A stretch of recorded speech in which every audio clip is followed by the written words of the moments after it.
Can you see my screen? You don't need to see me. Perfect. We see perfectly, yeah. So my talk is to introduce the big picture and the small picture. And I'm beginning with this picture of a walk that took place with some friends of mine who go on walks around the outskirts of cities to see if they can find answers to the question, what is sustainability? What is climate action? And I don't know about everybody else who's here today, but I've spent the best part of 40 years at the same time asking those questions and being frustrated that I can't find an answer. So just for those of you, most of you who don't know me, I'm not a designer, but I'm a writer, an author, and an educator. And I spent the best part of 40 years looking in different parts of the world for examples of what these abstract words might mean. But I have to say that the big weight that we've carried around, and I've been doing this for longer than many of you have been alive, we've been stuck in this world of abstract words. And it's only in the last kind of 5 to 10 years that I think the world's attention has shifted from the word sustainability as something very abstract to something very grounded and earthy. So I draw your attention to the guy on the left. You see him with the backpack. I like to think that he's me a few years ago, suddenly realizing that although his friends are looking into the distance, looking into the air, looking to heaven for some kind of answer, what do these words mean? His attention and my attention is drawn to a tiny plant growing out of the land right by his foot. And if you'd like to have a theme for this talk and for the summer school generally, that I hope it can be is how can we refocus our attention to the here, the now, this place, this moment, and work from there rather than trying to start with something very abstract.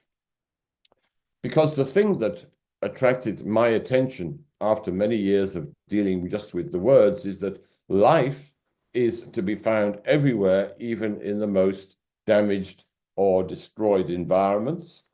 This is a piece of grass growing out of some asphalt. It's a kind of, it's a totem for me of how, if you look, there are forms of life everywhere that have the potential to expand and to grow, and that maybe our work as designers, in many different interpretations, is to look for signs of biophysical life, biodiversity life, social life, look for them and offer us to connect and make relationships with them, rather than to start with the abstract. So this is the 3 parts of my introduction today. The first part is a few words about what this concept of landscapes of care means that you've heard from Albert and from Gordon just a few moments ago. Part 2, I'm going to show you examples of landscapes of care that already exist. One in India, one in China, one in Scotland, because I think I'm going to repeat it several times in my talk today. I am here to tell you about things that are already happening that we can connect with. I'm not the guy who does the utopias or the imagined futures. Other people can do that. And then in part 3, I'll explain what this kind of research phase means of the winter school itself. I'm going to be talking about ways of knowing and what somebody has called the arts of attention as new aspects of thinking about what design is about. So I hope it's self-explanatory when I come to it. I'll just move on to that. So to start with this notion, what does landscapes of care mean? Basically, I think that places, whether they're tiny bits of life or big ones, everybody can relate to them, whatever their other differences. So in my own work in bioregioning and looking at what it is that can help people from diverse backgrounds and diverse opinions and diverse traditions collaborate, place is the one thing that I think we can all unite about. and place that is alive and healthy is something we all agree is a good opportunity. And ever since I saw that little plant growing out of the ground, I now see in my travels around the world that I'm not the only person to do that. It's incredible just how many people have the same feeling that let's just look at the places where we are standing.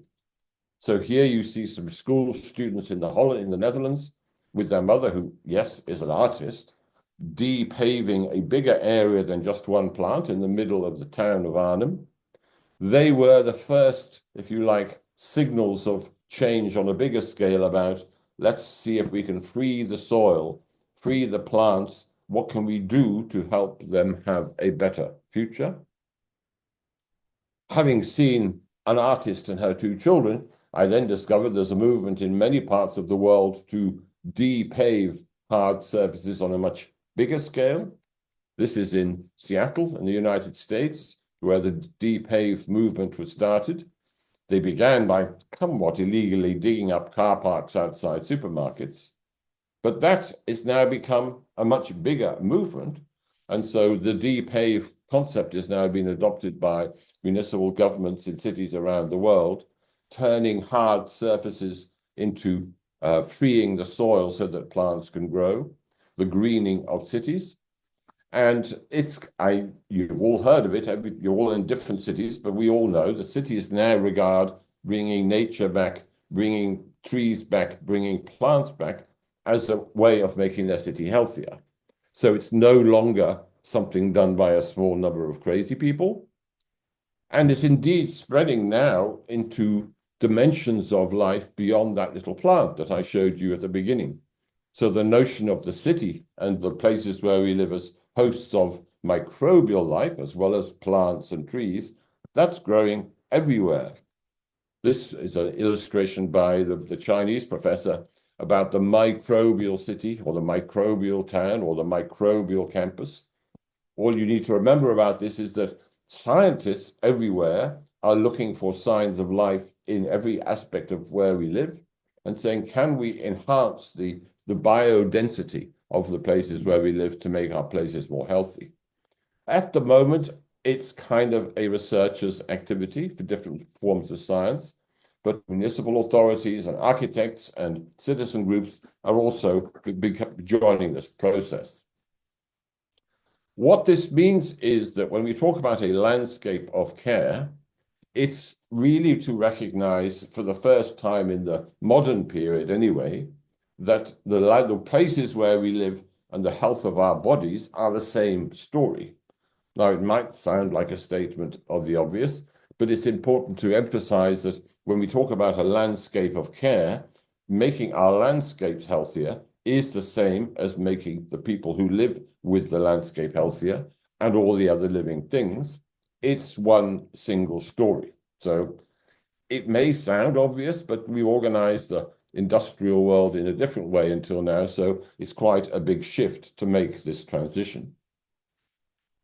And also when we start to looking at the landscapes where we live and how to look at them and what to look out for, to think and remember that landscapes operate at very different scales. It's not just, the picture of a national park or something you see out of an airplane or a distant view. The land, our places, have life at an infinity of different scales, from the microbiome, the tiniest parts of the soil and the living plants that surround us, up until the bioregion, which is bigger than the city, taking in the watersheds and so on. It's not that it's a choice between the large scale and the small scale, but one of the fascinating things about thinking in a landscape sense is that we need to develop as designers the capacity to operate at different scales when we start to look for things that we can do. And not just different geographical scales. Land and landscapes are shaped by time and geology also. So this is a piece of land in England where the shape of those hills has been determined by millions upon millions of years of geological change, in the same way that you see that in many places. I would just recommend that if anybody's interested in this time and geology aspect of place and landscape, that app that I put on the bottom left there, the Deep Time Walk, is a very easy way to do it, whatever place you are in. So as well as geological time, you also have economic time. And a place that looks like a ruined or abandoned one can yield very fresh insights if we learn about the history of how human beings lived in that place with their economies of fishing and farming and habitation in the past. This is some work I've done in China with my colleagues at Tongji University, Professor Lowe. The village that looked ruined on your right actually used to be a thriving fishing community when people for generations had learned how to live on the landscape. When we, in any place, if we look into the past, not that we copy or go backwards to the past, but that we learn about how people coped and flourished then and adapt those practices perhaps for the present conditions. And landscape is not just about nature in the sense of trees and fields and oceans. It's also about the technologies that we've added to the world. But I think that this is where this workshop is going to be interesting, is what is the relative importance or interest to all of you in different ways of the technology side of, the internet that we've made versus nature's internet, that is what nature has made over 3 or 4 billion years. What is the relationship between those two? And my favorite picture for this introduction is that in looking at landscapes, we're looking at ecosystems and ecologies, and just absolutely what is genuinely new for all of us, no matter what approach you take, is that the world of machine learning and AI and those questions and the world of natural systems, they're not something that we keep them separate in our economy and in our minds, but we have to stop keeping them artificially apart and say, how are we going to work with what we've got to make the natural systems healthy? And what is the role of our artificial systems in reaching that objective? So that is a kind of fairly rapid summary of some of the things to think about when we think about landscape. But I wanted to emphasize in my introduction that I'm not talking about imagined or utopian futures. So I'm going to show you rather quickly 3 examples of landscapes of care in different parts of the world. The first one is about natural farming in India, sometimes called agroecology. Now, this is a big subject, but I spent most of my career, as I said at the beginning, trying to find this answer to what does sustainable food mean? And everything changed for me when I started to work in India quite a long time ago and stopped looking for answers in the technology world or stopped listening to management experts, stopped actually listening to my fellow designers, but started to learn from people leading projects on the ground. And I've discovered in India and now in other parts of the world that if you look outside your bubble from your university or your studio, there are all sorts of things happening that are examples of a sustainable alternative food system, for example, of the kinds that the guys on this platform are all in different ways involved.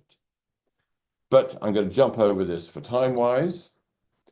I discovered just the last year about an answer exists to the question of sustainable food and farming. It's in the south of India, in Andhra Pradesh, where the community-managed natural farming movement is, by many accounts, one of the most important stories of our age. It's also one of the stories that's so little known about. Not many people know about it. I don't need to say so much because you can look it up, and I'll put in the chat later on some references if you want to follow it up. The point is that in my 40 years of trying to understand what a sustainable food system means, it is already happening down there in Andhra Pradesh, but not thanks to me or designers or experts or anybody else. Nearly 1 million farmers, mainly women, 230,000 self-help groups, thousands of villages organized, thousands of farmer coaches helping each other. It's kind of like a perfect example of change from the bottom up. That's a response to the challenges of living in that part of the world, but there's 101 things that can be done better. The point is, it's not something we have to invent from scratch. And this is an example of looking outside our bubble to find change that is happening that we can help and enhance. I like this picture because I could be one of the old white guys or the bosses on the left, the people running the governments, the professors, the experts, because the women on the right who are leading this movement, they are the ones who are creating the change. It's something for us to think about in terms of landscapes with the people in the landscapes. Is don't be distracted by the people who claim to know everything. Look for the people who are making the meaningful change on the ground. And if you remember that picture I showed you of the man with the grassroots, these guys, for me, are the health professionals. So if we think that the important part of our work in design and in sustainability is making the world healthier and making the people around us healthier, then finding ways for these farmers to succeed, for me, is pretty much at the center of the story. Here is an example of a living landscape number 2, this time in China. What you see here is an artificial oyster reef in the Fujian province, and this is one of the examples of people around the world really desperately trying to fix a problem which has got really serious, which is to say 80% of the oyster reefs in the world have disappeared because of modernization, urban development, etc., etc. And what you see here is an artificial reef, which is elements put together a bit like Lego into a piece of the ocean. And it's actually very interesting and we're very happy to see it. But this is only one part of a bigger and more complicated story.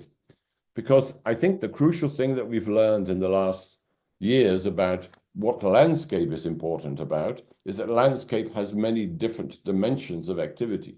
And even if you're a designer and you can design a bit of an oyster reef to replace the ones that have been lost, there are many other things that we need to consider. And here, excuse me, is a kind of picture of the landscape scale of an oyster reef. And as you can see, there is, there's the sea, and then there's the ocean, and then in there, people can make artifacts that can replace the reefs that have been lost. But this project as a whole has a much more multi-dimensional quality to it. There are social issues, ecological issues, cultural change, physical objects, economic activities. All those questions need to be considered in the restoration of the reef. Now, this is it's a very dense and complex story, so I'm just going to show you a couple of examples, but I'll put the link in the chat.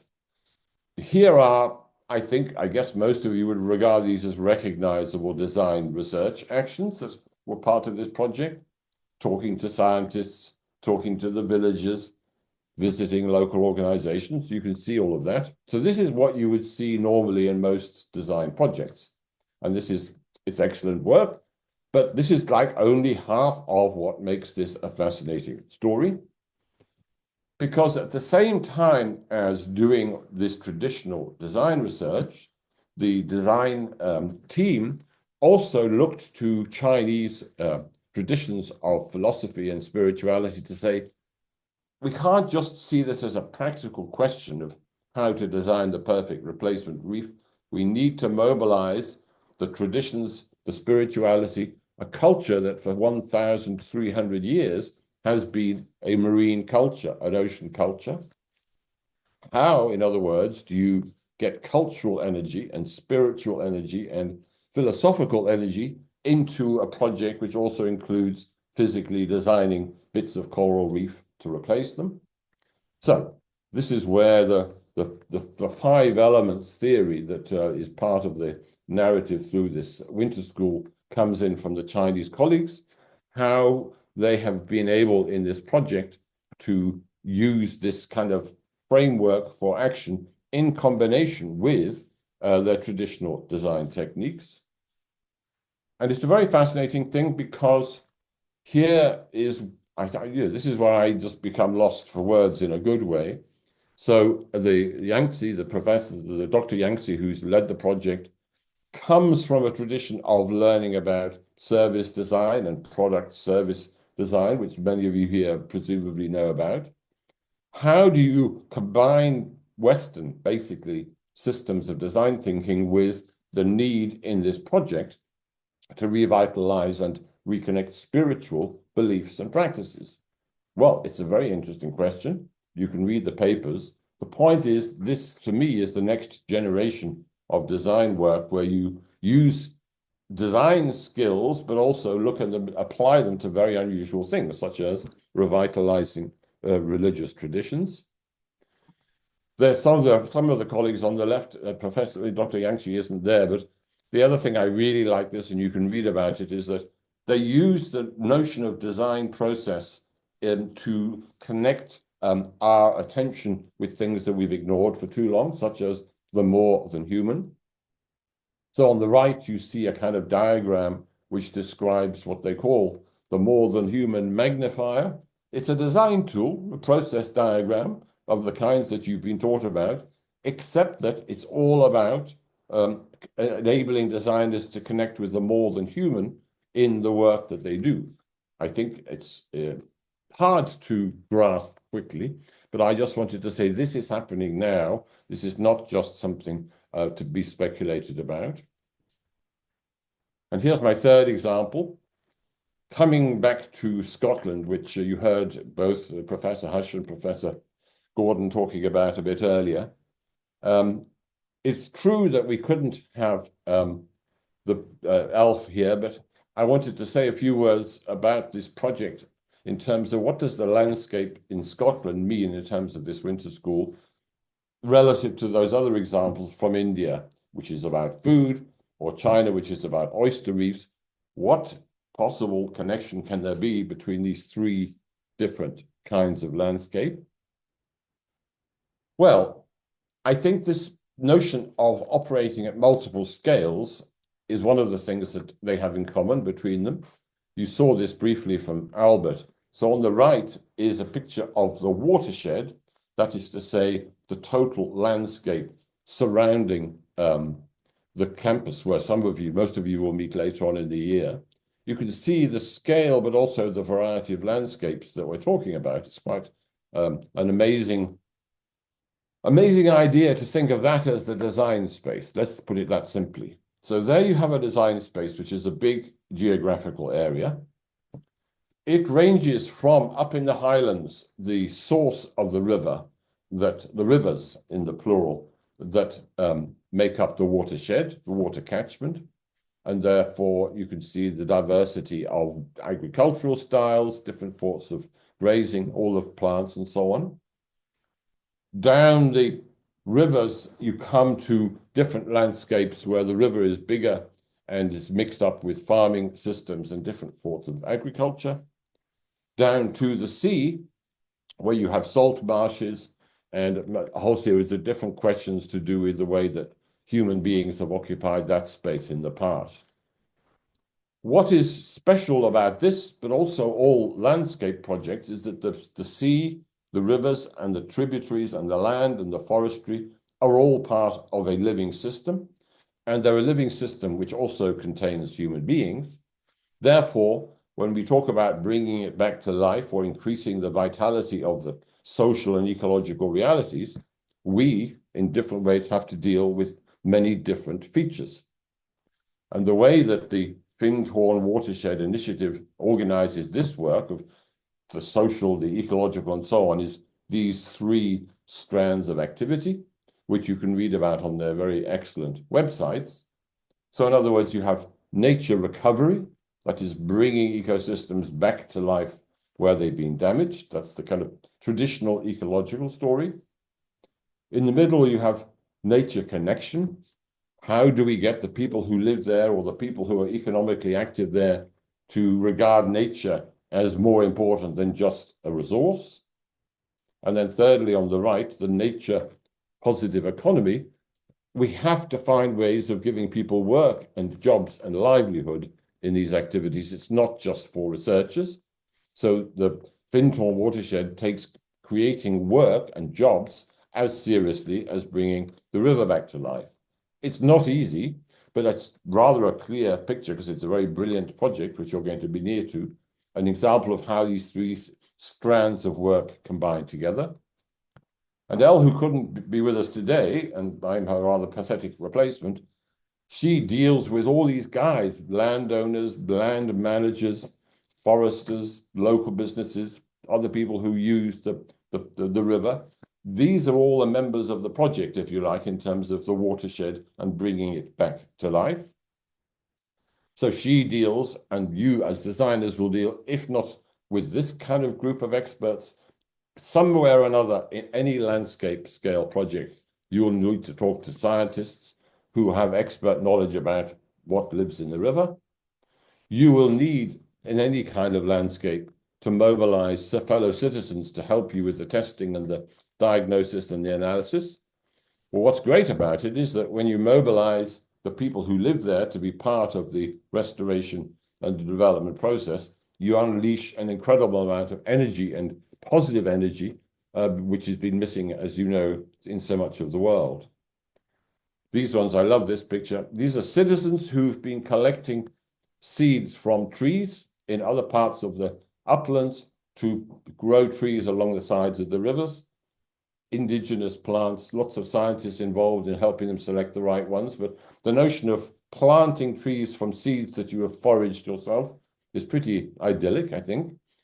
I'm not saying this is applying all over the world, but here you see science, citizens, place, and landscape combining together in a very kind of wonderful way.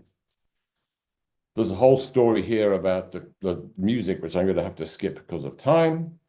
But there's one of the living labs that you will see in Scotland in April. I don't know what you otherwise think a living lab looks like, but I'm sure it isn't like that. The point being, buildings that already exist can be brought into the picture as long as all the different people. So I've got here 3 minutes to wrap up. And this is the research that you're going to be doing for the rest of this week, and other people, my colleagues, are going to talk about it in a few minutes. I just want to say that everything I've talked about is about ways of knowing the land and place in different ways than we've been used to in the past. That when I talked about sustainability and that young guy looking downwards to the ground, that is the fundamental shift of attention that I think we are embarked on in taking the weight off our shoulders of this search for sustainability, looking for signs of life in unexpected places. That is part of the story that we're dealing with here. And it's just important to understand that when I talk about ways of knowing and understanding, how we know things, what we look at, determines what we design and what we kind of value and what we kind of attend to. This is a journal, which again, I'll put it in my references. If you want to learn more about what other disciplines for the last 15 years have been studying, how do we get human beings to pay attention to other forms of life than themselves? It's happening all over the place. We're joining the party relatively late, but there are all sorts of different ways which you'll hear about during the week of attending to things in a new way and then marking them on a map or on different forms of representation. Here you see the projects around a river. Here is a group have found an apparently abandoned bit of town and said, are there aspects of this town that have value and potential that we might have missed? People, rooms, equipment, skills, and traditions. Here is something very simple. Who is responsible for the food that I get in my local shop? This is from my town here in France. You're paying attention to the people who grow the food changes your relationship to the food. And if you very simple method like this, you suddenly discover that you can actually change your relationship to the landscape through the people who work on the landscape. Different sorts of knowledge.